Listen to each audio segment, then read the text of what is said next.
Welcome to Revenge Report. Don't forget to hit that like button and subscribe for more. Let's dive in. I opened the glass doors to the Vandenworth Gallery and stepped straight into the mouth of a party I wasn't invited to. The air inside was thick with perfume and money, conversations halting like someone had just smashed a champagne glass. I didn't belong in this crowd anymore, and they knew it. Heads turned. Someone actually gasped. Then I heard him. Who let her in? That voice was unmistakable. Cold, controlled. My father. Quick note. Before listening, share which city or country you're watching from. My name's Elena Carter. I'm 39 years old. I live in San Diego now, but I was raised here. In this exact world, I wasn't welcome in anymore. The spotlight in the center of the room was set perfectly, like a damn theater. And right in the middle of it, surrounded by sleek installations and overpriced floral arrangements, sat my grandfather. The man who practically built this gallery from scratch, back when Vandenworth was just a surname on his birth certificate, not a brand on a building. He looked smaller than I remembered. Shoulders caved in, eyes drifting like a balloon on a loose string. His suit hung off him like it was borrowed. Then he saw me. He squinted, blinked twice, and slowly lifted one trembling hand toward me. Ellie? His voice was soft, confused. I walked straight to him and took his hand. He held mine like he wasn't sure it was real. That's when I saw it. A thick, ornate folder sitting just inches from his untouched champagne flute. Whatever that folder was, it didn't belong next to him. Not in that state. Not like this. I leaned in and whispered, "We're leaving." He nodded, barely, and I started helping him up. That's when the footsteps came. Heavy, sharp. My father. He moved fast and stepped between us, hand latching onto my arm. "You don't know what you're doing," he said through clenched teeth. I stared right at him. "No, you don't know what you've already done." Then another voice cut through the room. "Let her go, Dad." My heart jumped. I turned. Matt, my little brother. The gallery's prodigy. The one who stayed. The one I thought had picked a side, and it wasn't mine. He stepped forward, standing right beside me. "Let her go," he said again. And just like that, we left. Me, Matt, and Grandpa. Out of the gallery. Away from the folder. And straight into the fire. 3 years earlier, I slammed the car door and didn't look back. Matt called twice after that night. I didn't answer. Dad never called. Never showed up to my retirement party when I left DHS after 17 years. Not even a cheap card. I wasn't surprised. We hadn't spoken since I pulled Grandpa out of that gallery. Then in mid-June, a letter arrived. Heavy envelope, soft linen paper. My name written in blue ink I recognized immediately. Grandpa's handwriting. Shaky but still his. Inside was a short note. "There's an exhibit opening. They say it's my honor, but I think it's more than that." That was it. No date, no gallery name, just that. But it was enough. I started calling around.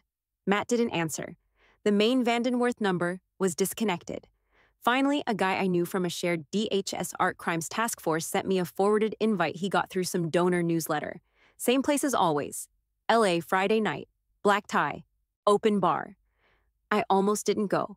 I sat outside that damn gallery for a full hour, parked 3 spaces back from the valet station, watching some kid in a vest and gloves jog in circles with car keys. I wasn't dressed for it. Black jeans, worn boots, and a navy blazer I hadn't worn since DC. My badge had been turned in months ago. No title anymore, no department, just me. And I'll be honest, I was scared. Because part of me thought maybe I'd find Grandpa in there, standing proud beside his work, finally getting the celebration he deserved. That maybe I'd been wrong. But I kept staring at the front doors and something clicked. I remembered what Grandpa used to say back when I was a kid sketching comic panels in his studio. Too shy to show anyone. If they don't open the door for you, sketch a new one. Frame it with your own hands, so I got out. Walked up the sidewalk like I belonged there. No invite, no smile. Just walked straight past the valet, through the double glass doors, and into the lobby. No one stopped me. Inside, it looked like money exploded on the walls. Spotlights, tall vases of orchids, live jazz playing soft as silk in the background. There were at least 100 people. Suits, gowns, all polished, all ready to drink and pretend to care about art. I didn't recognize anyone until I saw him. Grandpa. He was in the same center display area I'd remember later. Exact same setup, exact same spotlight. But that day, he looked good, not great, not strong, but present. His posture still had weight. His eyes tracked movement. He smiled at a woman who walked past. Still, something felt wrong. Maybe it was how no one stood too close to him, or how his glass sat untouched while someone else kept trying to hand him a second, or maybe it was just instinct. I started walking toward him, slow but steady, scanning the room like I used to do walking into a foreign office under investigation. I didn't have my badge, but the muscle memory kicked in anyway. I was halfway to him when I spotted the edge of a sleek folder tucked under the table beside his chair. Navy blue, gold trim, looked expensive. He didn't see me yet, but I saw enough. I picked up speed.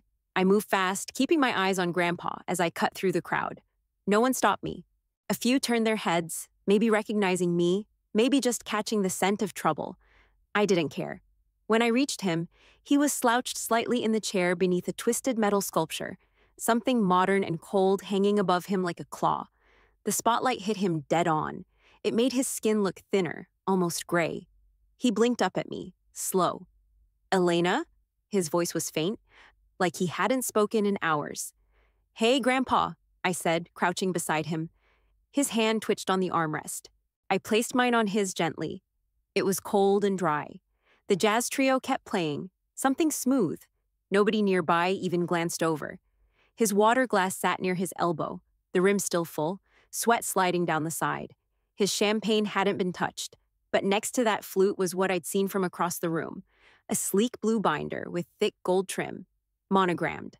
I flipped it open just enough to catch a glimpse inside. Legalese, clean type, transfer of ownership language, financial disclosures, something about legacy holdings, and Vandenworth Gallery, LLC. I felt my jaw tighten. I turned to him. "Did you read any of this?" I whispered. His eyes drifted toward the binder, then back to me. "Your father said, it's just routine." I leaned closer. "Routine for what?" He blinked again.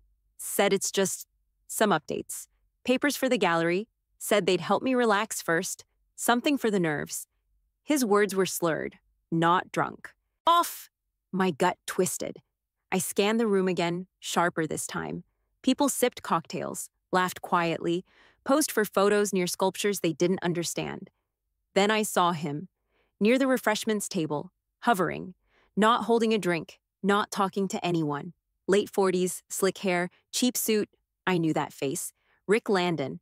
Notary used to pop up in LA forgery cases. We crossed paths once when DHS raided an import shop running fake provenance paperwork through real estate trusts. I watched him scan the room with that same calm stare, like a man waiting to be summoned. I looked back at Grandpa. "Did you ask what they gave you?"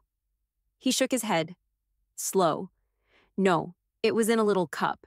Said it'd help me not feel so tired." His hand trembled when he moved it. I stood and picked up the binder again, this time flipping a few pages. Each section had pre-marked tabs with neon labels. Sign here, initial here. None of them looked touched yet.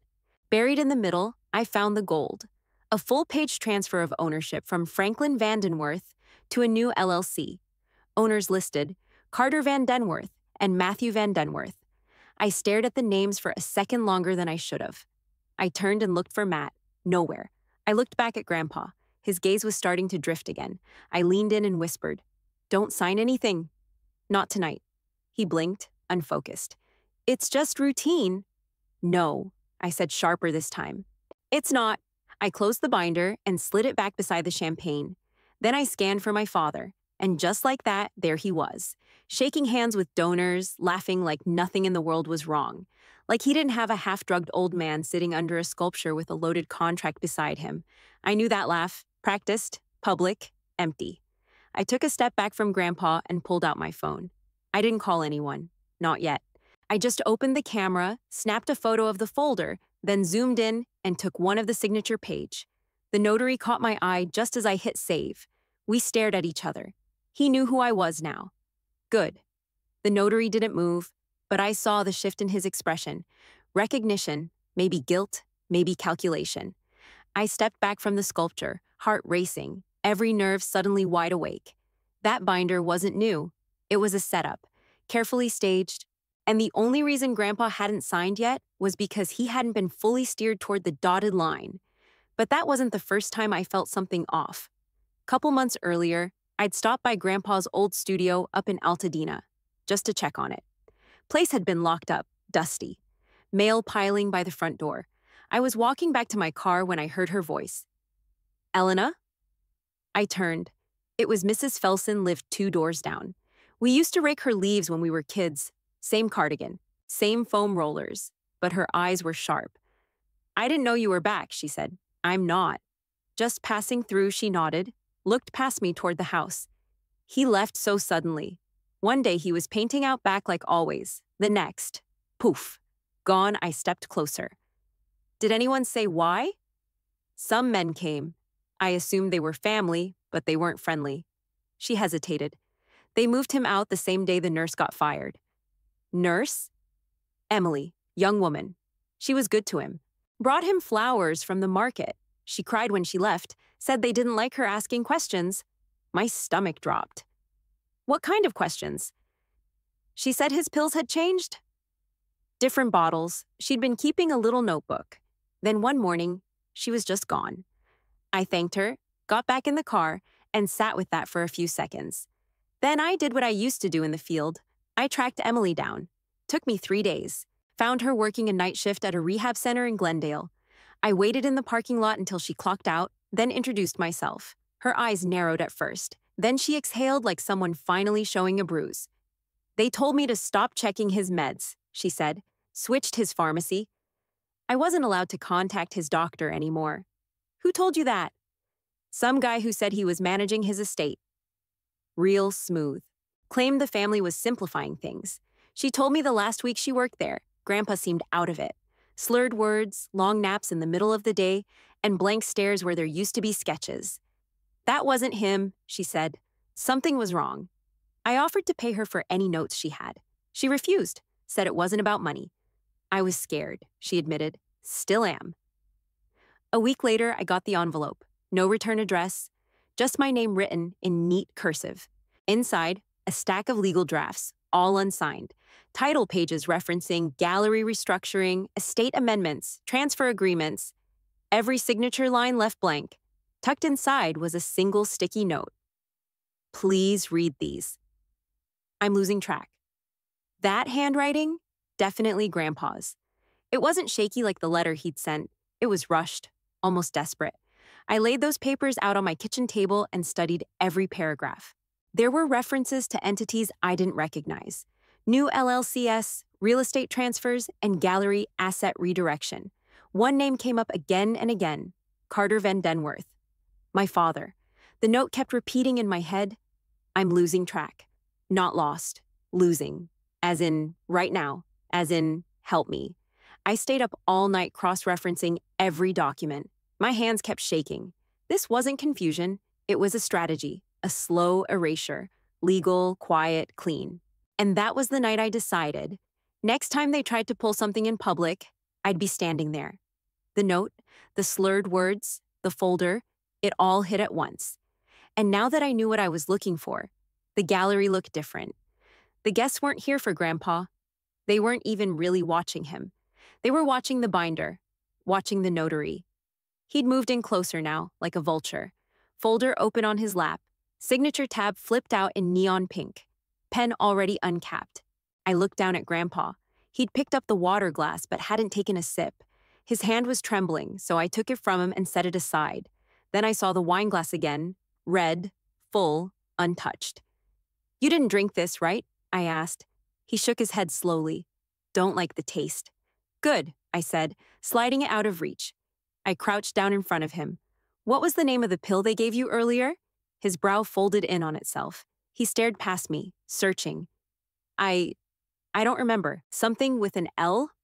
Lorazepam? Maybe? Yes? My chest tightened. That wasn't a nerve pill. That was something that wiped you out, especially at his age, especially with alcohol nearby. I stood. It was time. "Come on," I said, keeping my voice low. "We're going to get some air." I helped him to his feet. He wobbled, slow, but his legs held. I wrapped an arm around his back and started guiding him through the crowd. That's when the storm hit. My father's voice sharp and furious. "What do you think you're doing?" He came at us fast, cutting across the floor in long, confident strides. People stepped aside like it was all choreographed. He grabbed my arm hard, fingers digging into the fabric of my jacket. He's fine. He wants this. I turned on him. He doesn't even know what year it is.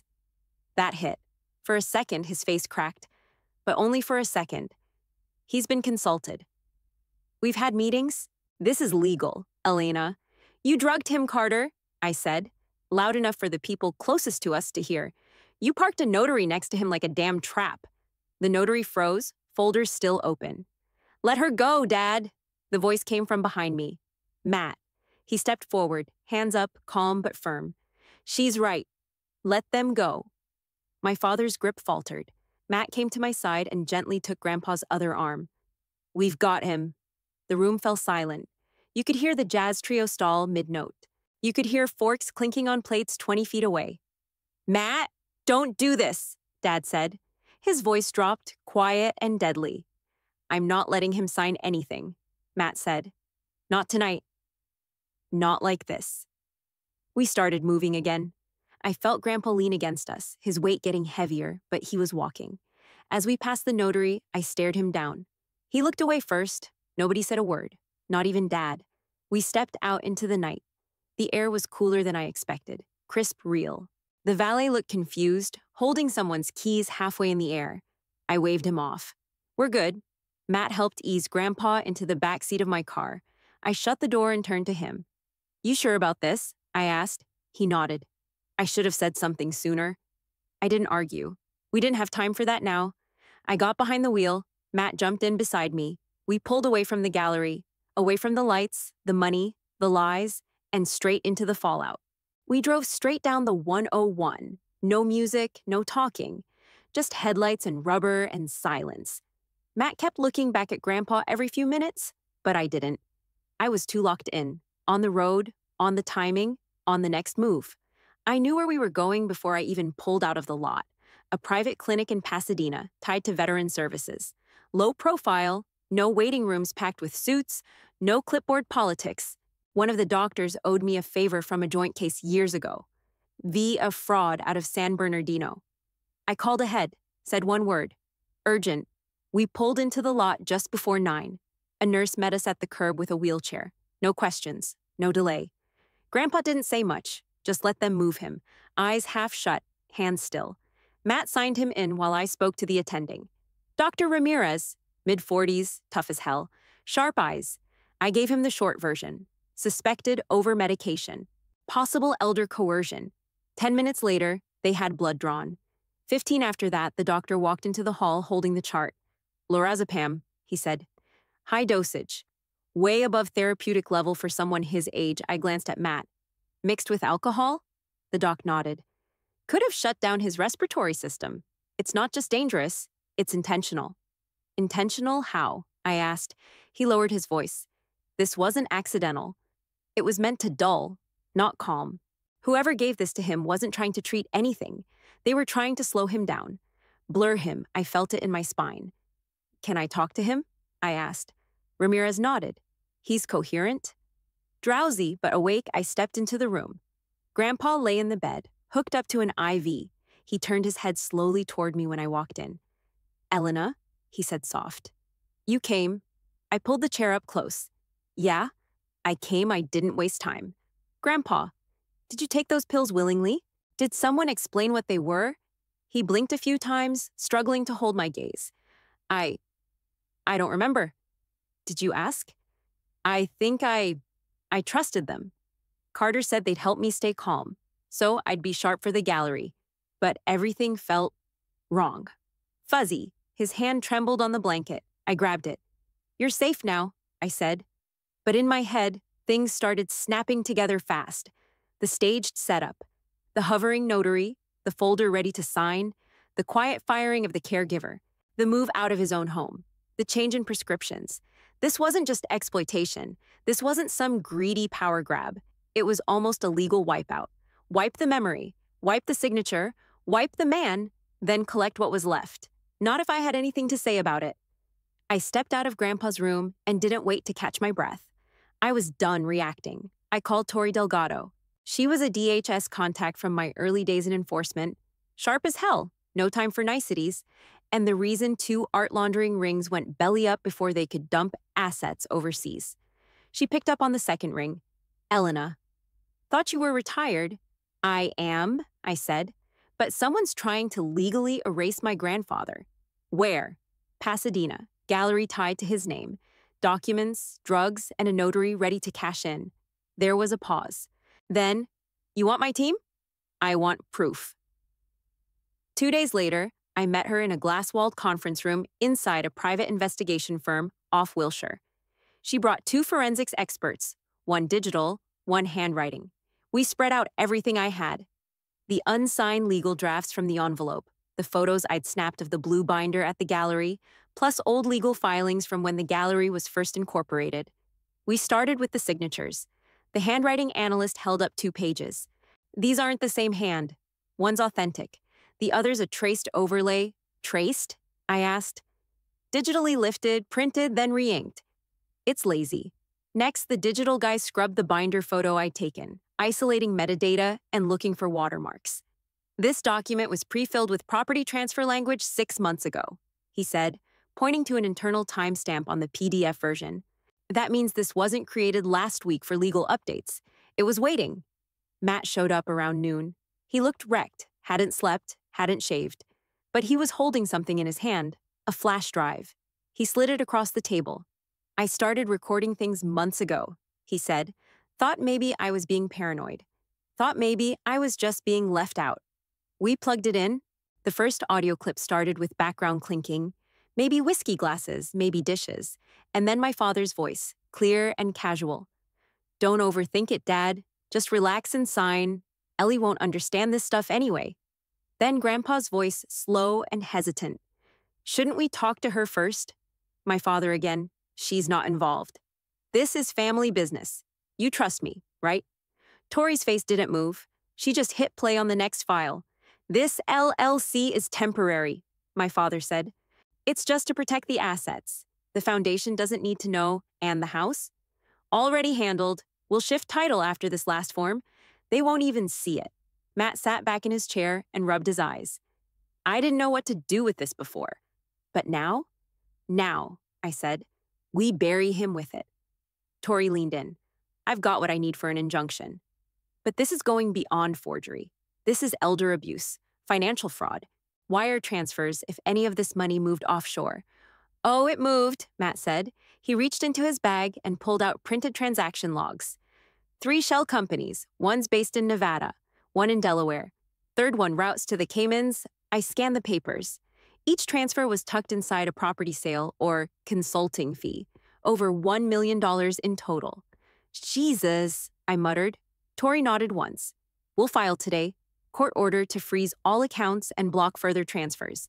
We'll name your father as the primary actor and list your brother here as cooperating witness. Matt didn't flinch. He just said, do it.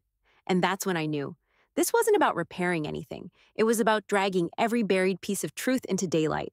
We didn't dress up for show. No ties, no polished image, just clean shirts, firm steps, and files in hand.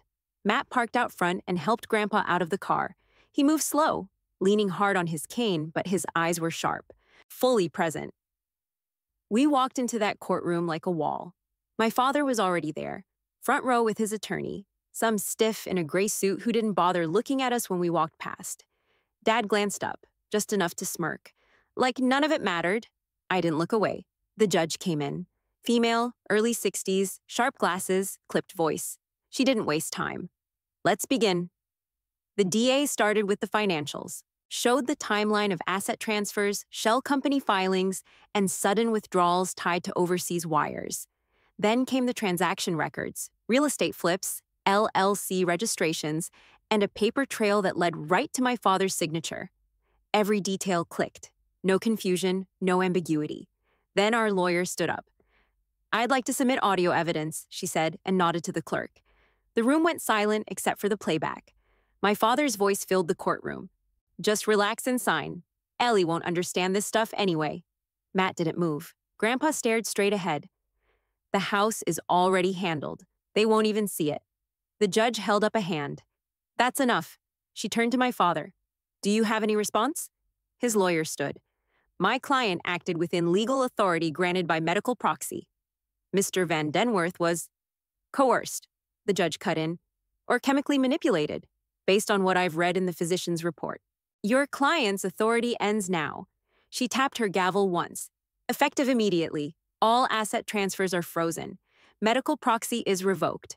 A forensic audit will be conducted, and a petition to appoint legal guardianship is granted, pending investigation. I let out a breath I didn't realize I was holding. Matt reached over, rested a hand on Grandpa's shoulder. Grandpa turned to him and smiled just a little. Court adjourned. As we stepped outside, sun blazing down on the steps, I heard him behind us. You're not my son anymore, my father spat. Matt turned, jaw tight but calm, didn't say a word. Then Dad looked at me. You never belonged in this family. I stopped, turned, stared him down. I didn't say a damn thing, didn't need to, because right there, in front of the courthouse, beside my brother and my grandfather, I'd already won. We didn't celebrate after court. There wasn't champagne or closure or some dramatic speech, just silence, relief, and work to do. First thing we did was bring Grandpa home, not to the cold condo Dad stuffed him in, but to his home. Back in Altadena, the old house with cracked steps and vines crawling up the stucco like they never left. The studio out back had been locked for over a year. Matt and I broke the padlock ourselves. Inside, it smelled like dust and turpentine. The skylight was fogged over, cobwebs hung between easels, and old sketches were curled up on the floor like dried leaves. We didn't toss a single thing. We restored it piece by piece, cleaned the brushes, wiped the canvases, oiled the stools, replaced bulbs. Grandpa walked in with his cane 3 days later and just stood there, jaw clenched, tears stuck behind his eyes. This is where I remember who I am, he said. Matt didn't say anything. He just picked up a broom and kept sweeping. He'd changed. Quietly. The guilt never left his face, but he used it. He started volunteering at a local nonprofit that helped report elder abuse, helped veterans get legal protection when families got greedy. He never told anyone what we'd been through, but I knew why he was doing it. We hired a new nurse for Grandpa, Delia, late 50s, former trauma nurse, not afraid to speak up. She moved into the guest room 2 weeks after the hearing, always firm, always kind. And she made sure he took what he needed and nothing more. The art came back slowly. One shipment from a private storage unit, another from a back room at the gallery. Some pieces were damaged, but most were still intact. We hung every one of them back on the studio walls. Then one afternoon, I came out to the porch and found Grandpa holding something in his lap. It was a framed canvas, small, old, the edges frayed. My painting. I froze. I hadn't seen it in over 20 years. It was something I made when I was 16. Sharp lines, stormy reds, a woman with clenched fists and no mouth. He once called it too angry, said it didn't have focus, said I needed to learn restraint. But now, he ran his hand along the frame and said, it was brave. I sat down next to him. I was scared when I painted that, I admitted. He nodded. You still made it. That's what matters. Later that week, he asked Delia to help him draft a new will. He sat at the dining table with clear eyes and a steady hand. No confusion, no fog. He wrote it simple, direct, strong, split the estate fairly, made it unbreakable, appointed a neutral trustee, and left part of everything, paintings, profits, even real estate, to a foundation supporting aging artists who'd been forgotten or discarded. Said he wanted to build a safety net for others like him. Said it was never just about the money. That night, as the sun dipped behind the trees, we sat on the porch again, listening to cicadas and the creak of the rocking chair. He turned to me. You saved more than me, he said. You saved what I still believe in. 2 weeks later, I stood at the front of a rec center auditorium with a mic clipped to my collar and 30 folding chairs facing me. Most of them were full. Young vets, some still in uniform, some in hoodies and ball caps, all of them sitting stiff like they weren't sure why they showed up. I knew that look. I'd worn it once. They expected stories about war, about government, about weapons and tactics. But I didn't give them that. I told them about my grandfather. I told them about the night I walked into a gallery with no badge, no invitation, and watched a man I loved almost get signed out of his own life. And how sometimes the enemy doesn't come in combat boots. Sometimes it comes in a 3-piece suit holding a pen. I spent 17 years thinking I needed a title to matter, I said. But that night, I had nothing but a gut feeling, and it was enough.